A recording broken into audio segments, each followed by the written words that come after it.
तर एवढं शरीरामध्ये बोजा घेऊन मल घेऊन फिरतात लोक, तो निघतच नाहीये. आणि मगाशी कोणी म्हणत होते ना की एनिमाचं पाणी निघालं नाही, डॉक्टर साहेब सांगतील तरी मी सांगते तुम्हाला, एनिमाचं पाणी निघालं नाही, वमनला पाणी निघत नाहीये. मी सॉरी बोलेल पहिले सगळ्यांना की डॉक्टर साहेब नेहमी म्हणतात जे कंजूस असतात उसका पानी नीचे से भी नहीं निकलता और ऊपर से भी नहीं निकलता. तो बांटना सीखो, देना सीखो. तर जे ही प्रार्थना जी 2 वेळा म्हणतो ती कधी 3 वेळा म्हणा, ती तुमच्या इकडनं उचवेल आणि इथं जाईल. तर जास्तीत जास्त खर्च खायला इमानदारी सांगा.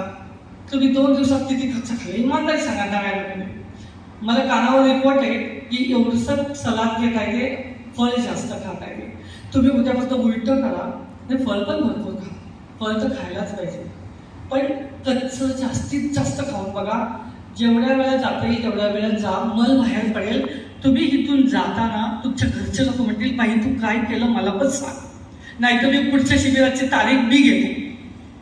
हे तुम्हाला करायला पाहिजे. आणि मी तुम्हाला सांगू का, ज्या वेळेला मी या साधनेमध्ये व्यवस्थित झाले होते तर माझं 85 किलो 48 झालं तर मला चालता यायला लागलं होतं, नाही तर मला वॉकर होता. तर लोक माझ्या मागे आले. मी मागे मागे काय तर नाही तर माझी मुलगी मला धरून धरून नेत होती. जेव्हा माझे लोक मागे की तू केलं काय, कुठे गेली होती, अमेरिकेला गेली होती का, काय ट्रीटमेंट काय केली. मी डायरेक्ट ह्यांना फोन केला, मी काय सांगू, नवीन नवीन काय सांगता येतं ना. तो बोले लगाव शिबिर लगाव. शिबिर डायरेक्ट बोलायचं माहिती नाही, आर्थिक परिस्थिती चांगली नव्हती, काहीच नाही. लगाव आले तुमच्यासारखे. पहिला ह्याला 80 लोक आणि मला पण बोलता येतं. अक्षरशः हे चमत्कार म्हटलं तर खूप आहेत. आणि अक्षरशः जेव्हा दुसऱ्या वेळेला तर असे 150 लोक आले होते ना, तो डॉक्टर साहेब तर काही भवनमध्ये काही करतात, झाडू घेऊन झाडू वाचत आहे. मी म्हटलं मी करते, तू तुझं काम कर. आणि जेव्हा मग मी म्हटलं आता काय करायचं, मी परमेश्वराला पैसे काढले 100ची नोट. म्हटलं मी तर 300 लोकांना सांगितलं होतं की तिथे एक चिठी पाठवू नये. 11 वाजताचा टाईम दिलेला, 10:30 आणि तुम्हाला सांगते मी वरती गेले निघून. तर तेवढ्यात डॉक्टर साहेबांनी सगळं सेट केलं. आणि एक मुलगा मला म्हणायला आला, मी तिथे 15 मिनिटात एक मुलगा मला म्हणायला आला, ताई ती माईक द्या ना, चालू कर ना. एका 1-2 माणसं नाही तर माईक लागतोय म्हटलं. मला म्हटलं मग खाली जाऊन बघा. खाली येऊन बघते, रामरायाची कृपा, काटा आहेत अंगावर. अक्षरशः त्या टायमाला 150 लोक सोबत बसले होते. आणि ते 150 लोक बसले होते. ते पाटील काका आले होते ना, ते म्हणजे बस इथं. म्हणजे मी काय करू, मला बोलतात नाही. माझी कॉन्फिडन्स लेवल इतका गेलेला होता. मी इन्शुरन्स कंपनीमध्ये 20 वर्ष काम केलेलं आहे. जेव्हा मला मिटिंगला किंवा बोलायला सांगायचं ना, मी म्हणायचे आले वॉशरूमला जाऊन. आणि जोपर्यंत माझा नंबर येतो तोपर्यंत जायचेच नाही, का मला बोलताच यायचं, म्हणजे घाबरायचे बोलायला. पण इथं कॉन्फिडन्स सगळ्यात निघाला आहे. आणि जेव्हा मग मी परत म्हटलं हे परमेश्वरा एवढे 150 लोकांवर 11 वाजता ज्यूस द्यायचा आहे, तुम्हीच कर. अखिलजी महाराज काहीतरी मी इतका विश्वास ठेवला होता, कधी मी चांगली झाले होते, खूप विश्वास ठेवला. आणि आता पण आहे सगळ्यात जास्त. आणि मग मी म्हटलं आता काय करू, ह्यांना बघून तर म्हणजे कडक असल्यामुळे बाहेर पण जाता येत नव्हतं. म्हटलं तुम्हीच करा काहीतरी, तुम्हीच ज्यूस पाजा, तुम्हीच काहीतरी करा. आणि चक्क थोड्या वेळाने मी कशी तरी जाऊन म्हटलं मी बघून येते. वरती जाऊन बघितलं, कुठून वरती सेवा द्यायला कशी लोक आली होती माहीत नाही. ज्यूस पण तयार होता, सगळ्याचे ताटं भरलेली होती. ही त्यांचीच कृपा आहे. अक्षरशः सगळ्या ह्याच्यामध्ये मी आज त्यांच्यासमोर नाही सांगणार, दिव्यशक्ती प्राप्त आहे गुरुजींना.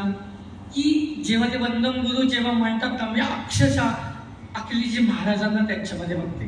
त्यांनी मग काल सकाळी सांगितलं ना, तुम्ही येता जाता मला बोलू नका, मी तेव्हा कोण असतो, आता कोण असतो, आपण कोण असतो, किती खुलासा करून सांगितलाय.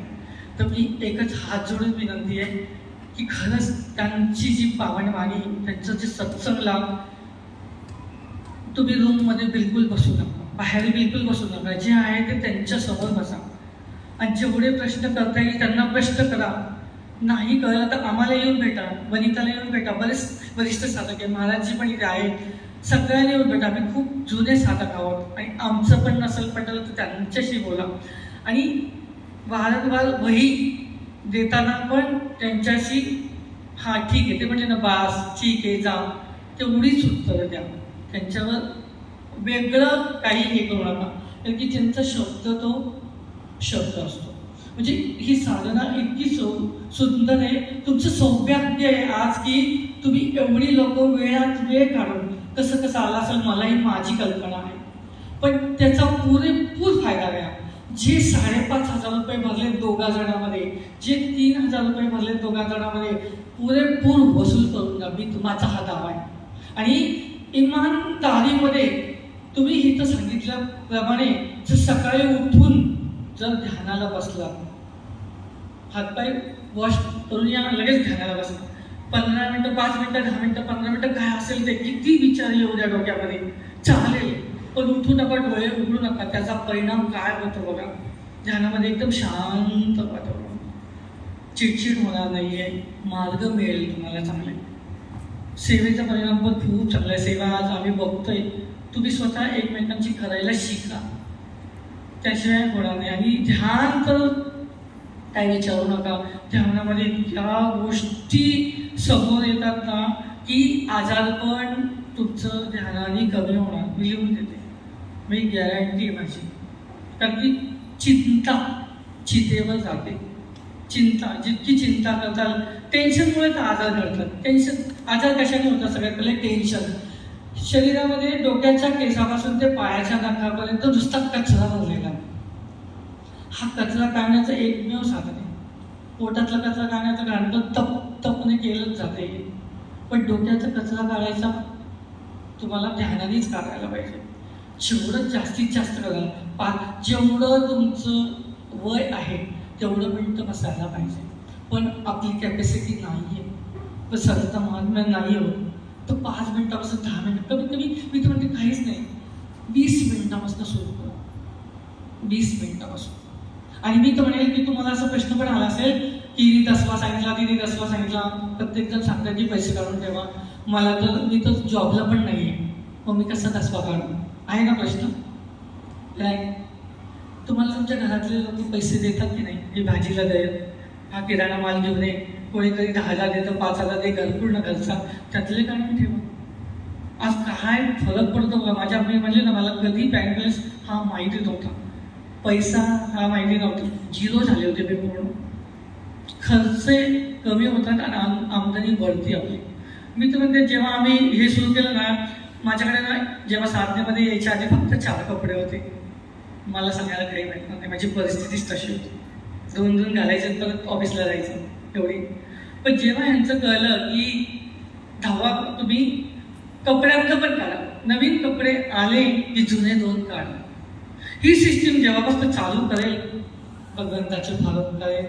अक्षरशः आज अशी कथा आहे की कपाट उघडले की दर खाली करतात कपडे. दर महिन्याला आम्ही इतके काढतो ना. ह्याच्यामध्ये त्यागा शांती म्हणून मी एक छोटंच उदाहरण देते की जेव्हा सत्संग सुरू असतात याला आपल्या मेरिटला, तर सकाळी गीतेचा पाठ असतो, ऑडिओमधनं अखिलेजी महाराजांचं असतं, आणि संध्याकाळी रामायणामधनं यांचा व्हिडिओ असतो. त्याच्यामध्ये त्यागा शांती लिहिलेली आहे, त्यागा शांती म्हणून सांगितलं आहे. अचानक एक एवढं मोठं डोंगरा, एवढं दुःख जर आलं तर काय करणार? तुम्ही टेन्शन घेऊन BP हाय होत होत दवाखान्यात जाता, हार्ट अटॅक येतो माणसाला.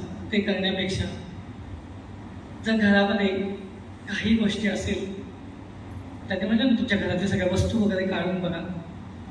मलाही असं एक इतकं मोठं टेन्शन आहे, महिन्यापूर्वी तुम्हाला वाटेल की किती कशाचं टेन्शन सांगू शकत नाही.